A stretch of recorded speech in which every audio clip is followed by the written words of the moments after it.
انتهت المباراة وكسبنا 2-0. في الحقيقة الماتشات دي انا مبقاش مستني منها قوي ان احنا نأدي اداء اروع حاجة واحسن حاجة، خصوصا الماتشات اللي بتبقى بعد توقف دولي. بحس ان هو لازم نبقى هاديين شوية على الفرقة لان هي بقالها كتير اللعيبة بعيدة عن بعض. بس كسبنا وده شيء مهم. تحركات اللعيبة في الخط الامامي كويسة جدا، اللعيبة بترجع تدافع بشكل حلو.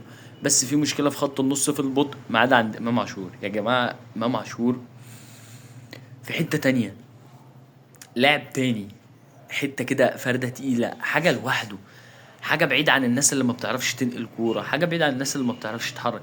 بيعرف يراوغ، بيعرف يلف وشه ويخش في قلب الملعب حلو قوي، بيعرف يسدد، بيعرف يمشي الكورة بسرعة وسلاسة. تحس انك الدنيا سهلة، الكرة سهلة، الكرة بسيطة، الكرة حلوة، الكرة ممتعة. يعني بيحسسك ان ايه، اللعيبة اللي حواليه هم اللي فيهم حاجة غلط. وعلى فكرة جراديشار عنده نفس المبدأ، كرة سهلة، كرة حلوة، كرة ممتعة.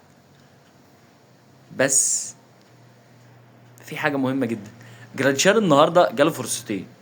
الفرصه الاولى حب يحطها بوش رجله. يا جدعان حد يوصل له ان هو احنا هنحبك والله لو حطيت جون عادي، مش لازم تحط جون خارق للعاده، مش لازم الكره تبقى جايه طايره تقوم شايطها في المقص، مش لازم الكره تحطها بوش رجلك من بره ال 18 تحطها في الزاويه، مش لازم تحط جون بكعبك، الجون اللي هو كان عايز يعمله بكعبه اللي هو اوفسايد فيه. بس عامه يعني الفريق حلو، محمد هاني بيتطور، عرضيات احسن.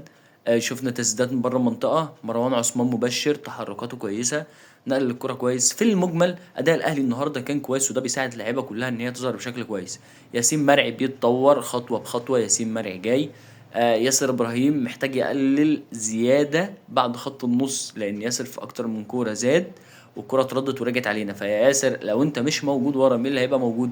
ديانج تحركه ممتاز جدا، بيطلع واما حد من المدافعين بيزيد او حد من الباكات بيزيد بيرجع يرد مكانه. مروان عطية محتاج ينشف شوية، يعني محتاج ينشف ومحتاج يبص قبل ما يلعب. عنده حاجات كتير غلط. مصطفى شوبير مكسب، مصطفى شوبير الواد شاط عليه كورة، انا لو محمد الشناوي واقف انا ضامن 100% ان هي هتخش. الواد شاط عليه كورة وما شاء الله رد فعل رهيب، كل الكور العالية اللي بيطلع فيها بياخدها.